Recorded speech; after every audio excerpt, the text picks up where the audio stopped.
Hello दोस्तों, तो कल एक हमारे सामने एक न्यूज़ आई है और तो उसमें जो कोर्ट केस चल रहा था उसको लेकर के अपडेट आई है कि जो अब नेक्स्ट हियरिंग है कोर्ट केस की वो अब 28 नवंबर को होगी।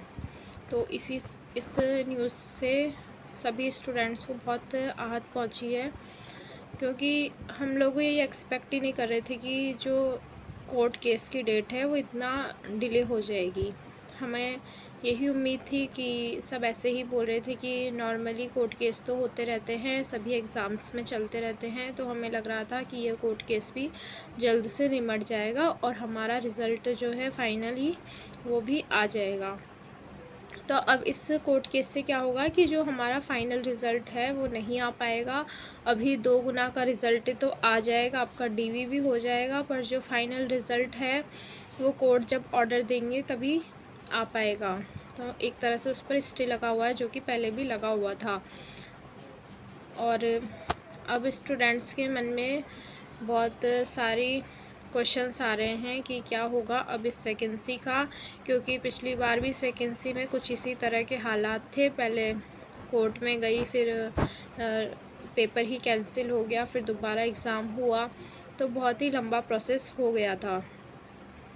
तो इस बार आपके साथ ये नहीं हो, इसलिए कोर्ट केस का पता नहीं कब क्या होगा, कब निपटेगा, इसलिए आपको अब दूसरे एग्ज़ाम की तैयारी में लग जाना चाहिए। हमारे सामने महिला पर्यवेक्षक का, हॉस्टल सुपरिटेंडेंट जैसे अच्छे एग्ज़ाम्स हैं, तो मुझे पता है आप लोगों ने अभी तक कुछ खास तैयारी नहीं करी होगी, क्योंकि सभी को ये उम्मीद थी कि जल्दी से रिज़ल्ट आ जाएगा और हमारी पोस्टिंग जो है वो 2-4 महीने में हो जाएगी। पर अब रिज़ल्ट हो सकता है कि डिले ही होगा, हो सकता है कि पहले भी डेट जो है वो अधीनस्थ बोर्ड पहले भी रिक्वेस्ट करके कोर्ट्स की डेट को पहले भी करवा सकते हैं और रिज़ल्ट पहले भी आ सकता है, पर ये कोई ज़रूरी नहीं है।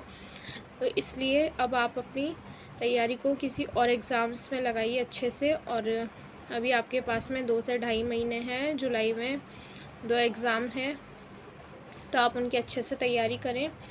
और जिनके भी अच्छे मार्क्स से सीईटी में 190 के आसपास, उन्हें डेफ़िनेटली तैयारी करने में लग जाना चाहिए, क्योंकि अगर आपका सिलेक्शन एक की जगह 2 वैकेंसीज़ में हो गया तो अच्छी बात है, पर अगर एक में भी नहीं होता है तो ये आपके लिए बहुत ही बुरा होगा। क्योंकि आप अभी ये सोच सकते हो कि सिर्फ़ अभी तो स्टे लगा है, उसमें ही हमें इतना बुरा लग रहा है, और अगर मान लो डीवी हो गया और उसके बाद में फाइनली नहीं हुआ तो आपके इतने मंथ्स भी ख़राब होंगे और सिलेक्शन भी नहीं होगा।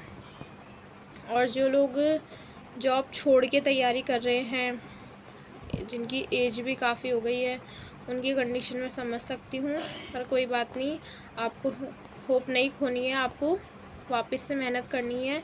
महिला पर्यवेक्षक के जो एग्ज़ाम है उसका सिलेबस आपने आधा पढ़ रखा है, इंग्लिश, हिंदी, मैथ्स, रीजनिंग, ये चीज़ें आपकी पढ़ी हुई है, और जो सेकंड पार्ट है सिर्फ वही आपको पढ़ना है।